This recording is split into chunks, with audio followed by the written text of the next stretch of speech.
Good morning, everyone. Just off to do my chicken chores today.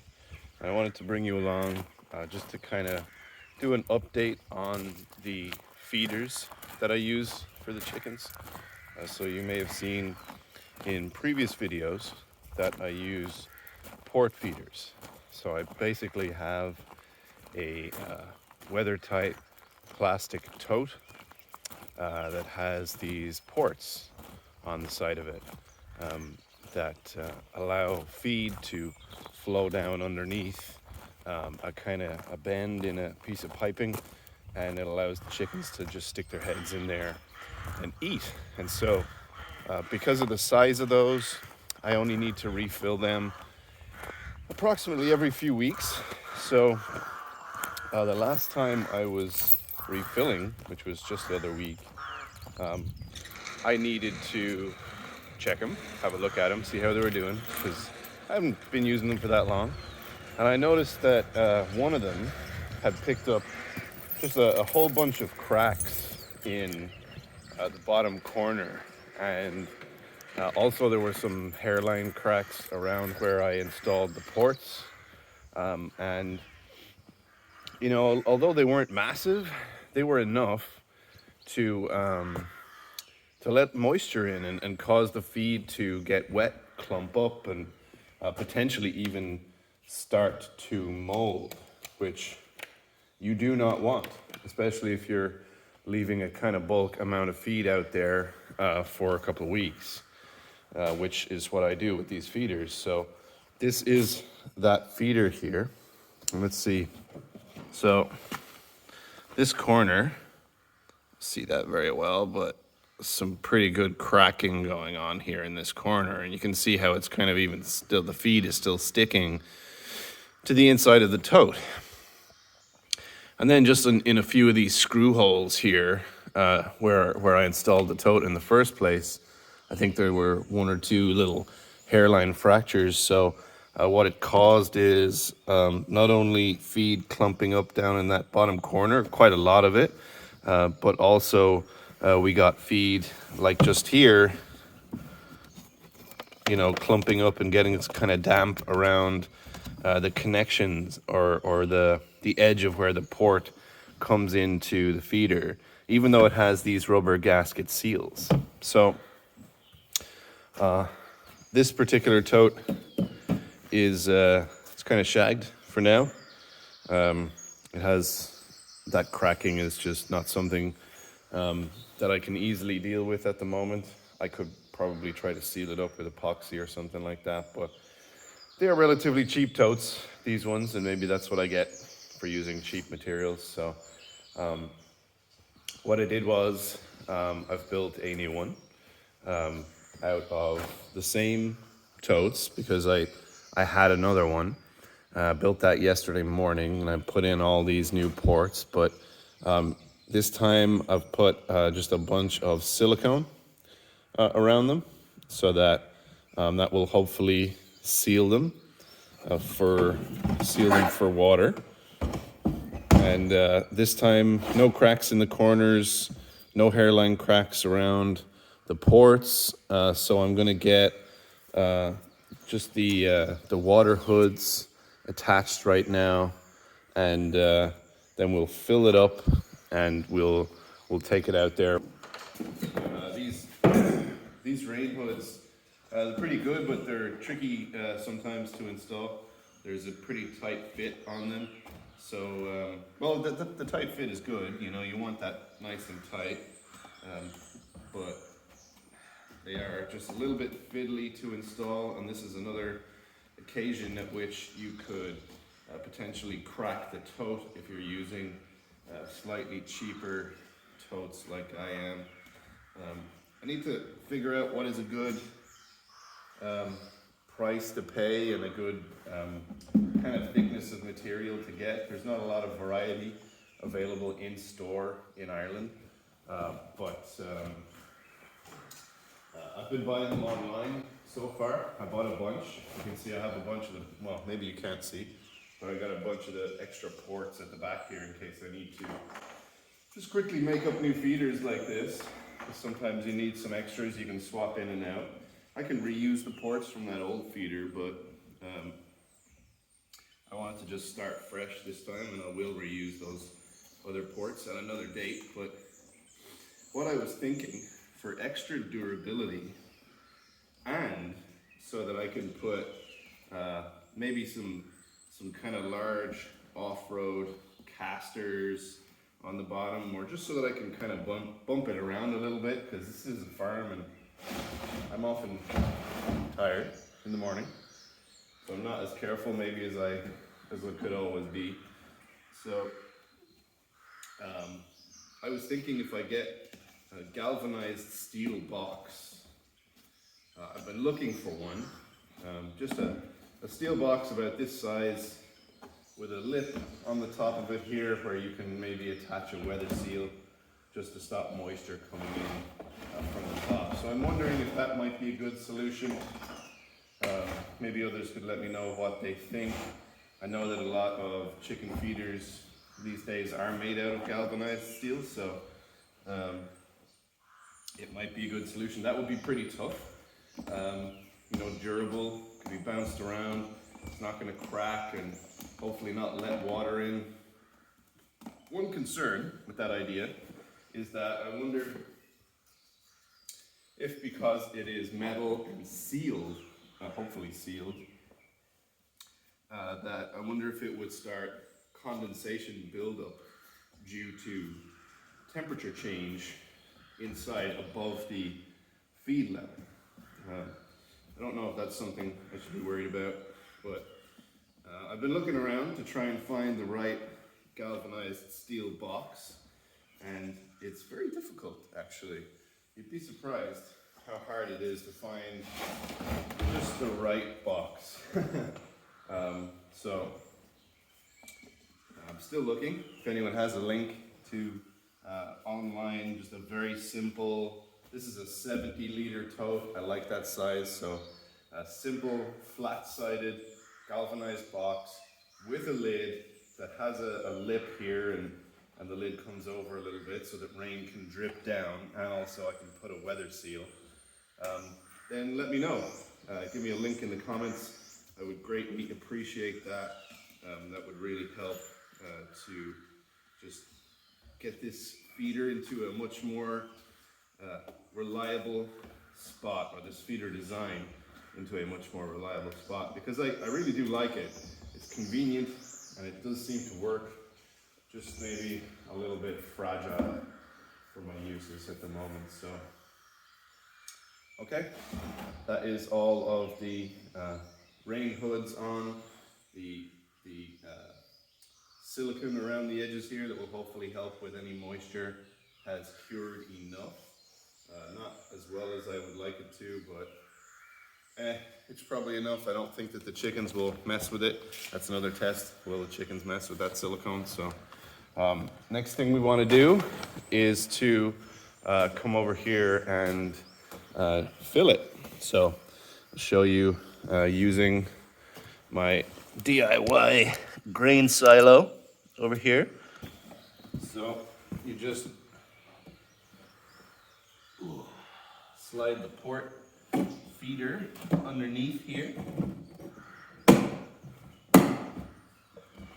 and try and get it as centered as you can, and then you just pull this lever here. It's basically a blast gate from a air conditioning system, and that feed should flow out there and fill that tote, if that is, I have enough still, which it appears that I do not. I was hoping to run the feed out on this occasion, just because I want to get a fill of fresh feed that, you know, is completely uncontaminated. I've still got some.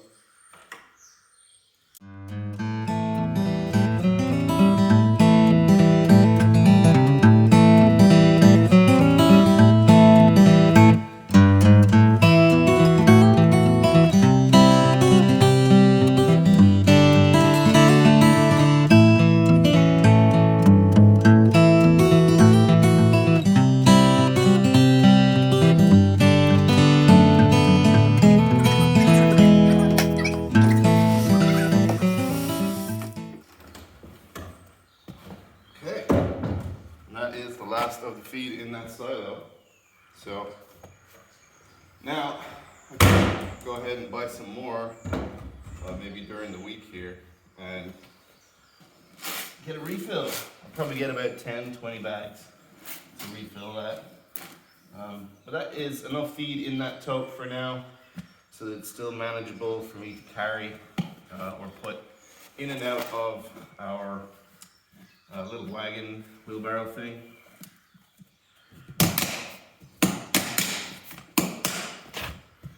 And we have one replacement pork feeder filled with feed.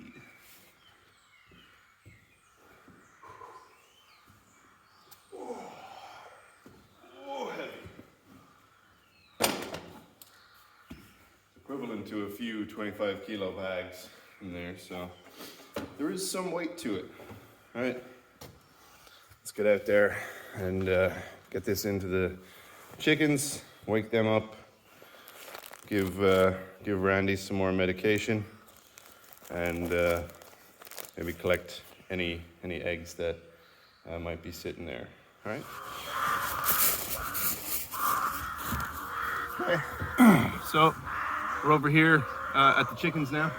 I'm gonna put the feeder in place. We put them on these blocks, and that's part of the reason it got cracked, because I probably dropped it down a little too vigorously on these blocks, because the tote needs to be 8 inches above the ground to be the right height for the chickens to go in and use the ports to get their feed. So I need to get that out of the wagon, put that on top here, and then release the krakens.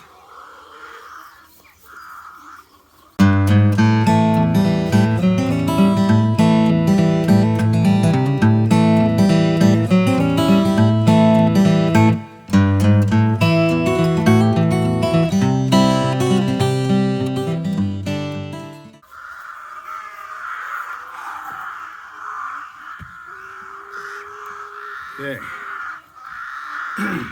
Soft landing. Sort of.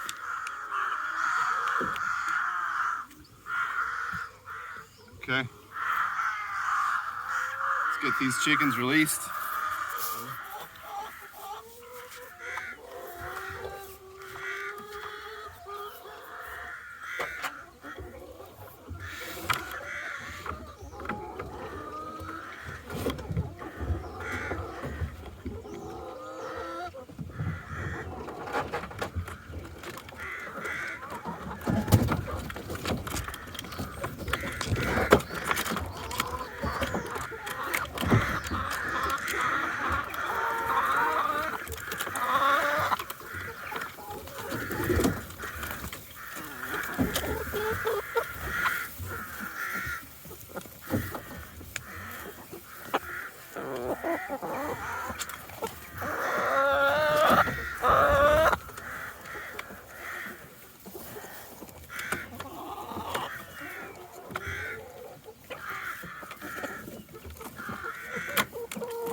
Come on, Randy.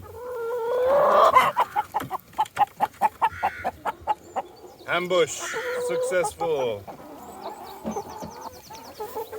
Okay. Try and get a close-up of this procedure. This time I keep finding it difficult to get this correctly on film. Ooh. Okay, Randy. I know you don't like it. I'm not supposed to hold you like this, but I know. Okay, here we go. So we will go down to, hang on. Go down to 1.3. Okay, a little bit more. Okay, good boy. Good man, Randy. Took that fairly well this morning. As you can see, he's a lot more lively. He just kind of hopped out of that there, so I'm happy about that. Let's see if the girls are going to use the the new port. I want to see if they're going to be put off by the silicone.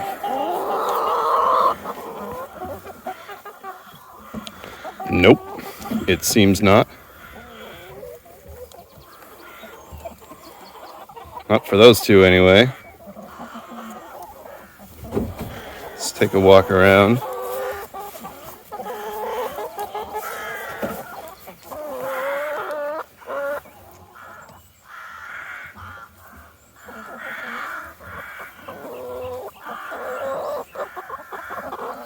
Ooh.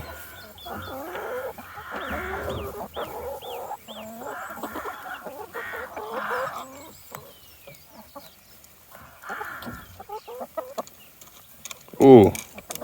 Pecking at the silicone. Don't do that, you bastards.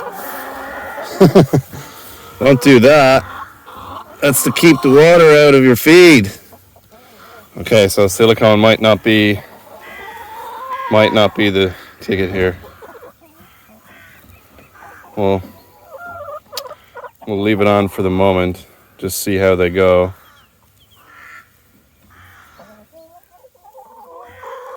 Damn it. That was like just the one chicken that was doing that. The rest of them just went straight head into the ports, just like that one there. Feeding like normal. Just that one decided to start pulling on the silicone. I don't know why. Anyhow. There's Fenris up there. I don't know if you can see her patrolling around up near our fence energizer, which I'll go up there and turn the fence on in a moment. But I'll leave that feeder in place for now. Even if they do ingest some of that silicone, I don't think it's a big deal. They'll just pass it. It's relatively neutral, I think, but I'll research that when I get inside just to be sure. I thought that they wouldn't touch it, but we'll see. Let's check if there's any eggs. Okay, we got a few. Wow, this one's a monster. Big one. Switch you into my other hand here. And for now, I'm just putting the eggs in my pocket.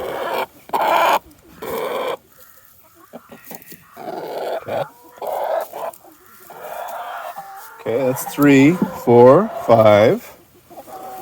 First thing in the morning, that's pretty good.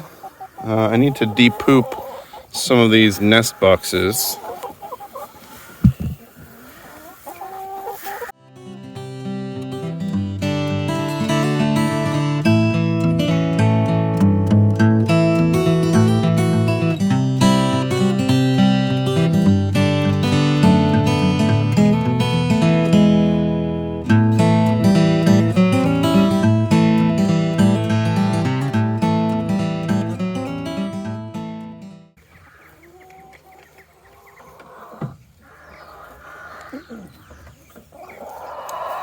Okay, 2 eggs in that other side, so brings our morning total to 7, which is awesome. I'll probably need to get them a little bit more water later, but probably okay for a few hours. And all right, that is chicken chores done for the morning. Well, after I turn on the fence, that is. Okay. Patrol is in another phase, coming down around the boundary. It's pretty much her job.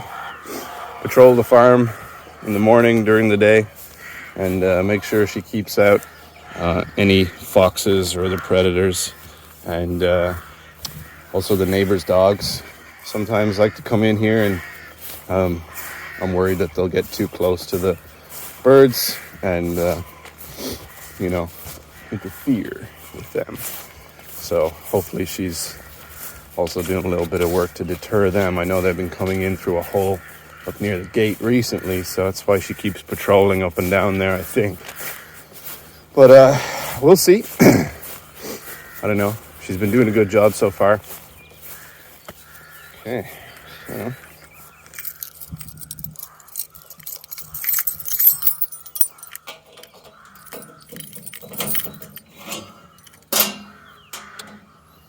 Fence on. For any of you that hadn't seen it in operation, a little green light there tells me that it is on, and probably even earthing a little bit because of the long grass. So it's not, the fence isn't set up as efficiently as it could possibly be, but that's good enough. Good enough. Sometimes I just give it a little check. Yes, because the box is live in this case. I assume, and that's deliberately so, I assume that is just to give you multiple connection points outside it, and also to keep the birds from landing on it and pooping up the solar panel. That's my assumption. I don't know why else they would design it like that. That's it. It's the beautiful, dry Irish winter morning. I got my answer pretty quickly to the silicone question around the port feeders. This is all of that silicone, the layer from around each port. They pecked it off already just in the time that I went to go and turn on the fence. They were pretty efficient, and they just picked that right off of there, and they were running around with a piece, and so I managed to get that off of them so that they don't eat it, and took what was kind of hanging off the remainder of the ports because they'd all pecked it free. So no silicone. That's not a good job unless I put it on the inside. So maybe that's what I'll try next time. Sanitary silicone on the inside of the feeders, maybe, because the chickens will easily deal with the outside, it seems. So if you've had any sealing problems, I guess you need to use solid sealers, like just that rubber gasket, but maybe in a slightly better way. I don't know. We'll see how that new feeder goes, but I'm thinking that the metal box is really where I need to be with that. So maybe we'll try that as soon as I can find a metal box of the right dimensions, the right price as well. You know, I don't want to pay hundreds and hundreds of euro for that metal box, but we'll see.